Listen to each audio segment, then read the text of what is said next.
My name is Jerry Root, and I teach in the undergrad Christian formation and ministry, and I teach in evangelism and leadership in the grad school.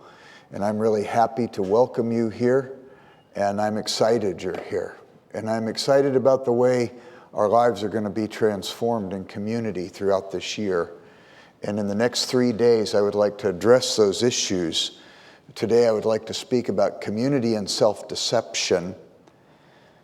Wednesday, community and sanctification, and on Friday, community and witness. And I'd like to take for our text this morning, Luke 11:52, where Jesus simply said, 11:52, where Jesus simply said, "Woe to you, lawyers." These are students of Scripture he's speaking to here. "For you have taken away the key of knowledge. You did not enter in yourselves, and those who were entering in you hindered." Let's pray. Gracious Heavenly Father, as we've been reminded already this morning, you love us. Overwhelm us with your love so that we would be unafraid to look honestly at ourselves. And in that honesty, bring a true person and true representative of ourselves into the community, where we might be encouraged and that we might be encouragers of one another. I worship you for this gathering of students, faculty, and staff. I worship you for the people you chose to be together this year. And I pray, Father, that you would have your way with us. It's a new moment. It's an awkward moment. It's an awkwardness that reminds us that we're growing. And yet I pray in this moment you would meet us and speak to us. To the glory of Christ, in whose name we pray. Amen. Most of my academic work has been done on C.S. Lewis. And there's a passage in Letters to Malcolm, which for me is, I think, his best book. It's the last book he prepared before he died and went to heaven. And it's a book full of worship and adoration. Chapter 17, I think, is the best chapter of that book, and there's a paragraph that I want to recite to you from that chapter. But before I do, I want to define a word that's there. I don't mean to insult your intelligence. You probably already know the word. I was absolutely clueless when I read it the first time and had to look it up. So if you're here like me, I define it for you. It's the word coruscation. Coruscation. Coruscation is a sudden flash of brightness.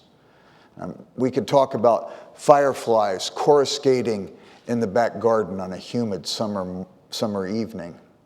Or we could look westward at dark clouds moving in our direction and see lightning coruscating in the clouds. So here's what Lewis says, making a distinction between gratitude and adoration. Gratitude exclaims very properly, "How good of God to give me this." But adoration asks, what must that being be like whose far off and momentary coruscations are like this?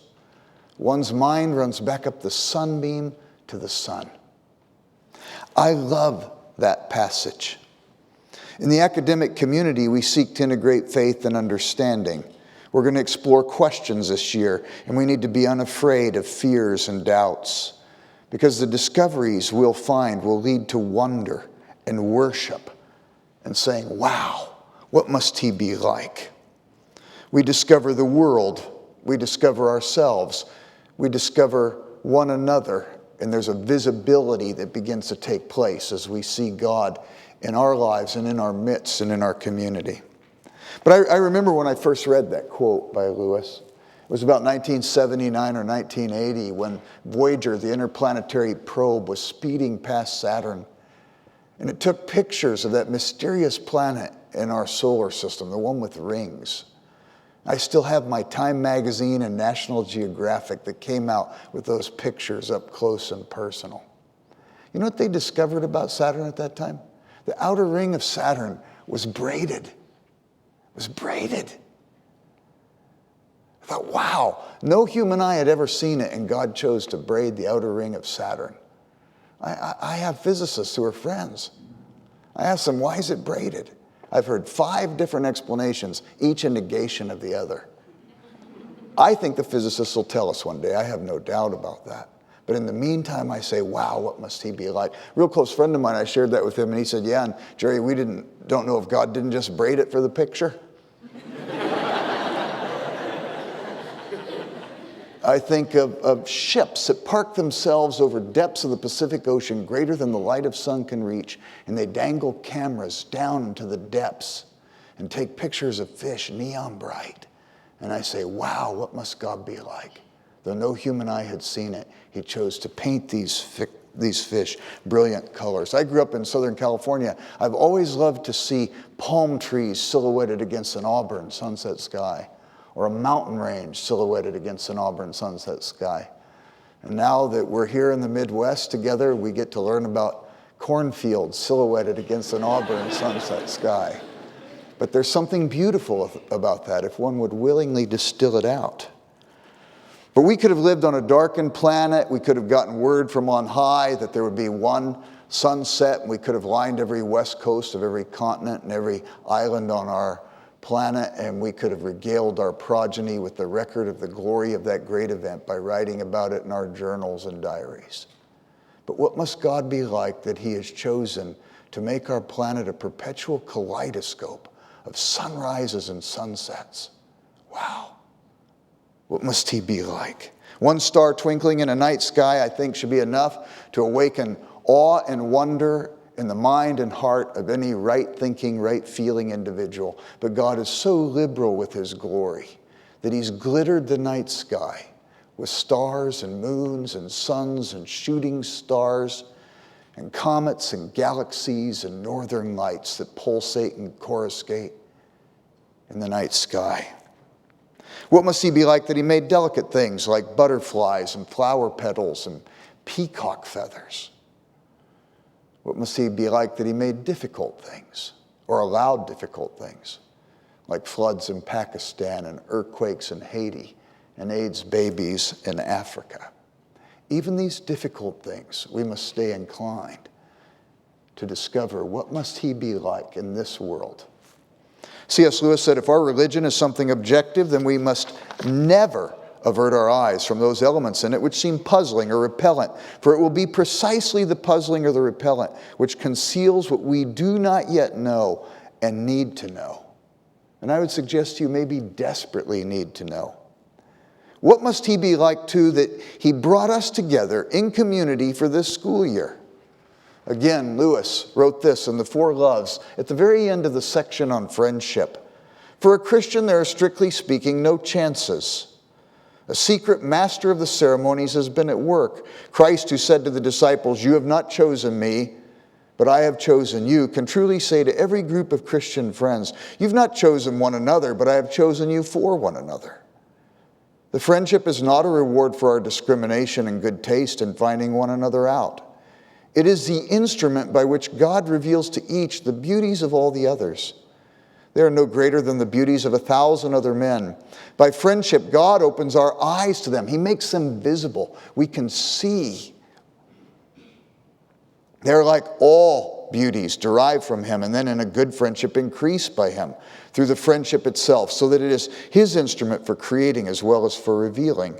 At this feast, it is he who has spread the board, and it is he who has chosen the guests. It is he, we may dare to hope, who sometimes does and always should preside. Let us not reckon without our host. In some senses, he's brought us to a table for a year of fellowship together, a year of getting to know one another, a year of processing what we're learning in the classroom, and so on.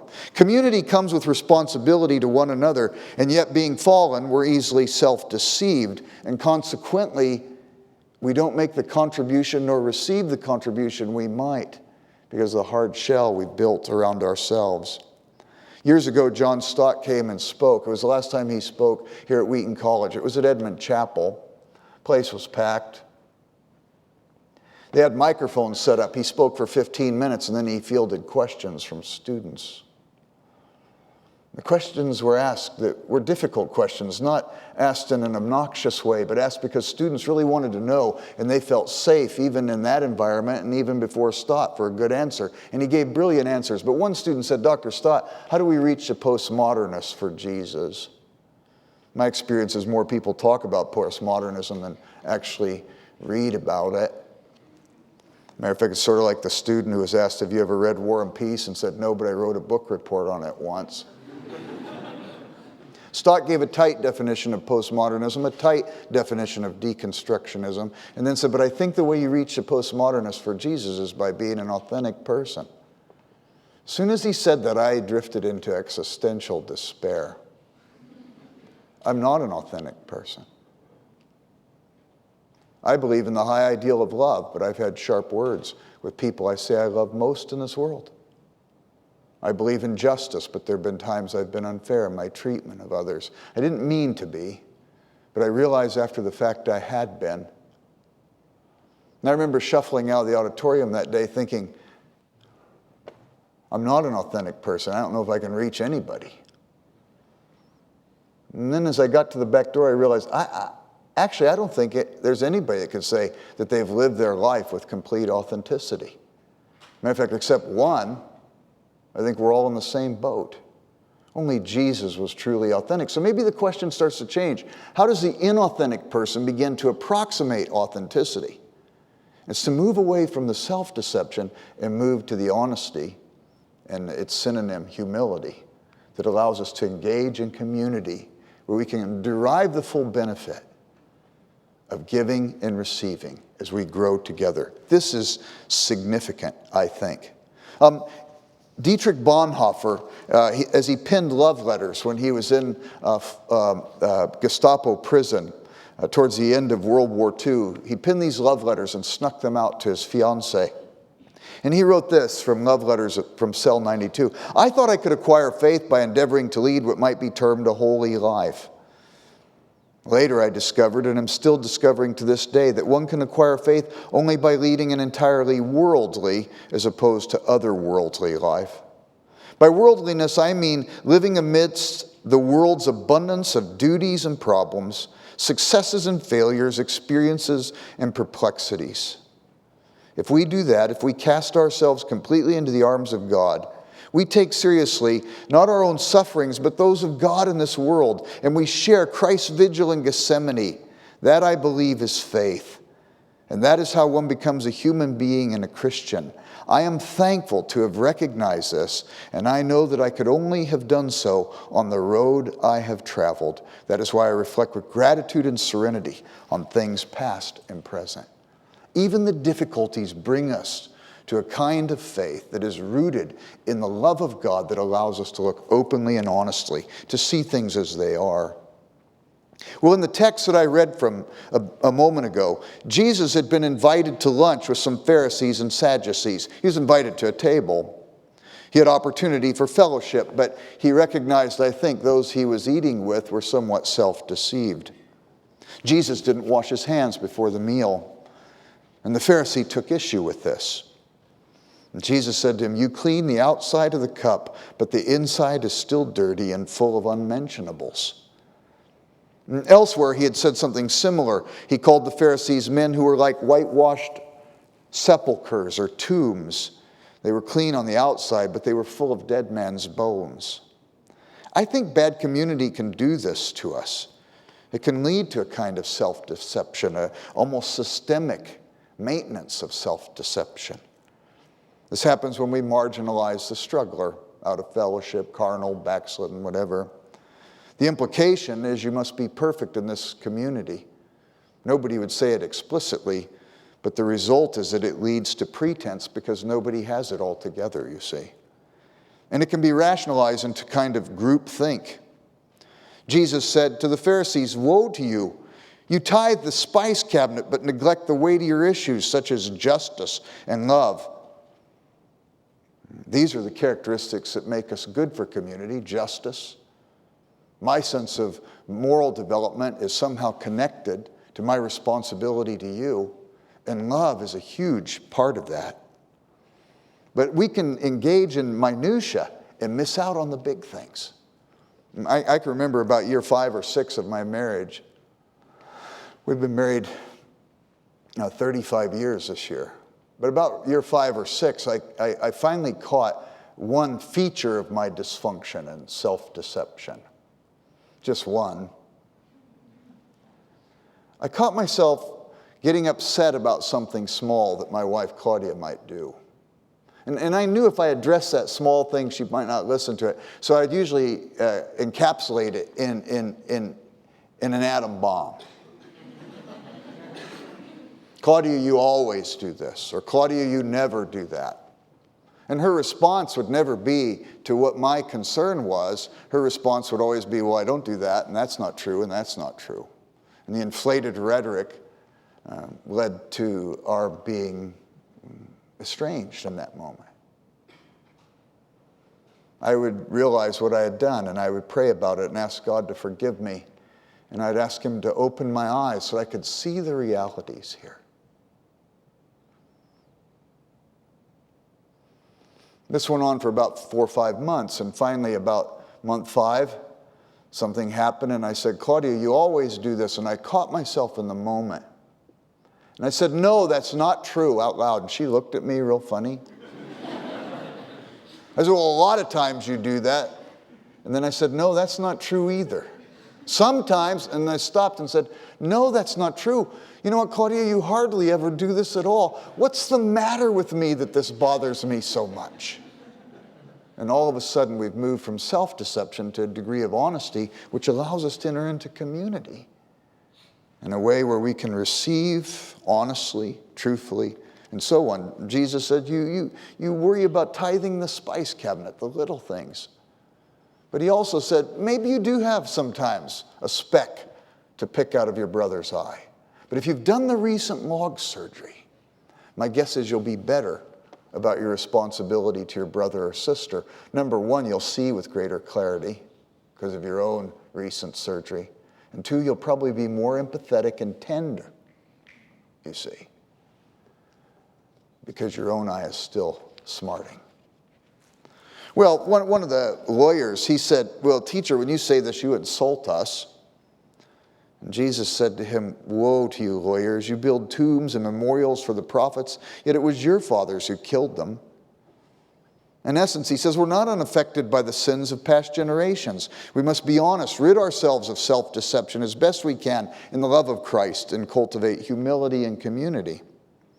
And then he said, woe to you, you have taken away the key to knowledge. You did not enter in yourselves, and those who were entering in you hindered. Ralph Waldo Emerson preached a divinity school address at Harvard University in 1838. And in the middle of that talk, he said, you know, I once heard a preacher who nearly convinced me never to go to church again. He said it was snowing outside, and you could see the meteor of the snow through the window of the church. The snow, he said, was real. The sermon was spectral. You never got one hint if this pastor had lived one moment of real life, had ever spoken a cross word and regretted it, or had ever had a cross word spoken to him and had to deal with that. You never knew if he had ever plowed a field, planted a field, weeded a field, harvested a field. You never knew if he had had a moment of joy in his life or a moment of sorrow. He said the people in that church must live singularly boring lives, that they would leave their worlds to come to churches to hear such drivel. I think there's something about this. We have to enter into the gospel with honesty and openness. Every year during Holy Week, I read Dorothy Sayre's essay, The Triumph of Easter. And she talks about Peter. You know, he was so convinced he would be there for Jesus in his dark hour. So these other guys, I'm sure, you know, knowing them like I do, they're probably going to run from you. They're probably going to flee. But I'll be there for you, Jesus. He didn't know them, and he didn't know himself.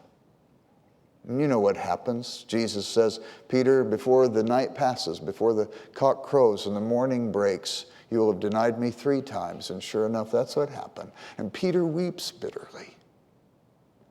Something came into visibility. He saw. When Jesus raises from the dead, Dorothy Sayers underscores the fact that the angel said to Mary, "Go tell the disciples and Peter. Make sure Peter knows he's included." And Peter gets to enter into the realm of the love of God where the deceptions can fall away and he can see he's still accepted. And then Dorothy Sayers adds this, "Isn't it too bad Judas didn't stick around?" There's no story so bad that God can enter in. And communities refreshed in the love of Christ should be communities where these things can be processed. Now let's see how horrible it can get. I don't say this as an end. I say this as a means. Honesty is a means for us to understand and enter into the grace of the gospel and enter into community. I just heard this story a couple weeks ago.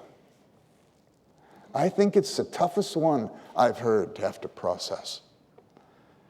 There's a young man, he just graduated from here in the undergrad program named Tommy Agard. His father is a doctor in town many of us go to. But we used to be in small group with the Agards. I held Tommy when he was less than a month old. I knew his parents well.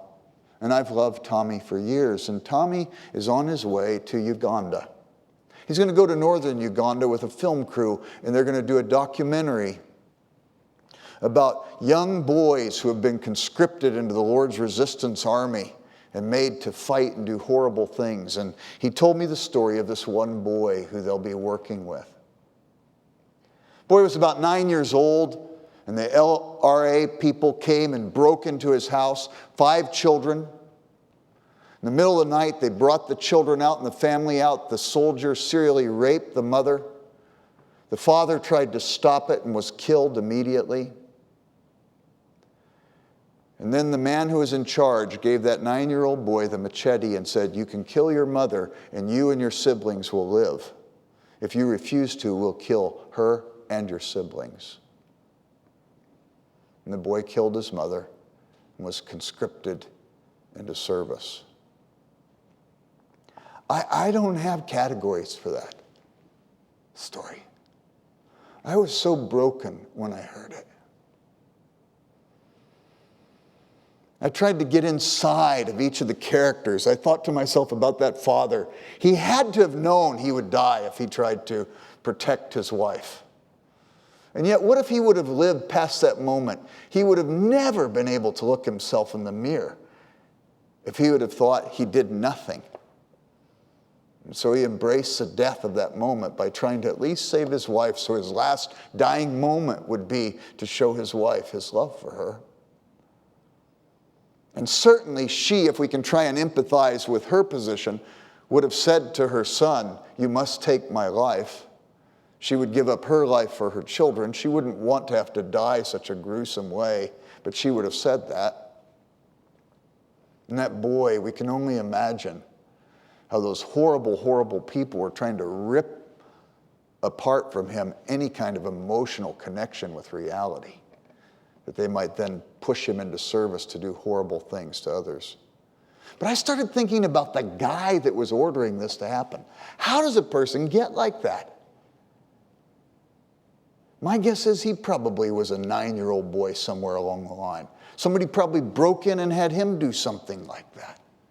And as I started thinking about him, and all the suppressed emotion and the denial and the self-deception, I started thinking, as bad as that guy was, he was a little bit like David, wasn't he? David ordered the death of Uriah, his buddy, totally suppressing and excusing his own bad acts against Uriah. And he stood by and watched Joab carry out the order. You know what, too? That guy who ordered those deaths, he was a lot like the Apostle Paul, too, wasn't he? Who stood and watched the coats of those who killed Stephen and then got orders from the priests to do more of that sort of thing. These guys were out of touch, and yet they weren't beyond the reach of the grace of God. And it was through community they were reached, interestingly enough. The community of faith. God sent Nathan to David to say, "You're the man." And Paul, who hadn't come to true faith yet, as soon as he does come to faith, God sends Barnabas to him to encourage him and restore him. And allows each of these people to look honestly. I think to myself, I want to get to that part of myself that could be like that particular man. I want to see myself as I am, that I might never do something like that. Ever. God help us. Well, as I come to the end of this time, our communities become healthier as we allow one another to look honestly at the need. But this is not an end, it's a means. The end is the transforming power of Christ to touch us in those places where we're honest. We encounter this in the Word. We encounter it in community. We encounter it in the classroom. We encounter it in the extracurricular activities of our conversations. And this is how I'd like to conclude. There's a movie coming out in December, The Voyage of the Dawn Treader, the third of the Narnian books as Lewis wrote them. There's a wonderful passage in that book where on this voyage, Lucy, the most spiritually sensitive of all the children in those books, ends up on this island where there are people who have lost their visibility. They're monopods, but they've even confused their identity and they call one another dufflepuds. They need to be made visible, and somehow Lucy is conscripted to go into the magician's house and to read from this book of spells, the spell that will make them visible. She doesn't know how to do this. She doesn't know how to find the spell in the book, and the voices, the dufflepuds, the invisible people, they don't know how to tell her to read to this specific place in the book. So she has to go in and she has to start from the beginning of the book. When she opens the book, she's amazed at the size of the book. She's amazed at the smell and the aroma of the book. And when she touches the pages, her fingers tingle. She sees the thick downstrokes and thin upstrokes of the calligraphied letters. And she also sees in the margins illuminated manuscript pictures that seem to animate themselves and go along with the story she's reading. And she sees a spell for how to capture a swarm of bees, and she sees a man capturing the bees in the margin.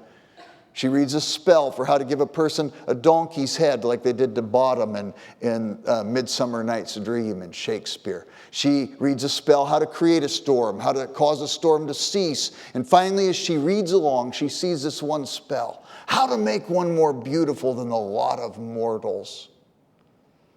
Lucy had an older sister, Susan. Susan was the sister that everybody attended to because she was prettier. She seemed to be more winsome and more delightful, and Lucy was always sort of in the margins. And she sees in the margin of the book a girl like herself standing at a big table reading a book. And she sees a girl like Susan standing near her. And she sees the girl in the book reading the spell to make her more beautiful beyond the lot of mortals. And she sees her figure transformed, her face transformed. And she sees everybody leaving Susan and attending to her and looking at her. And all of a sudden, ships are launched and wars are fought for her beauty and her favors. And she says, I'm going to say that spell. And just then Aslan, the Christ figure, the Lion of Narnia, comes out of the page at her. She quickly turns the page and she sees another spell. How to listen in to your friends and hear what they're saying when you're not around. So you know how it is. You have a great victory, spiritual victory. You don't realize you probably had nothing to do with the victory. You were saved by the grace of God.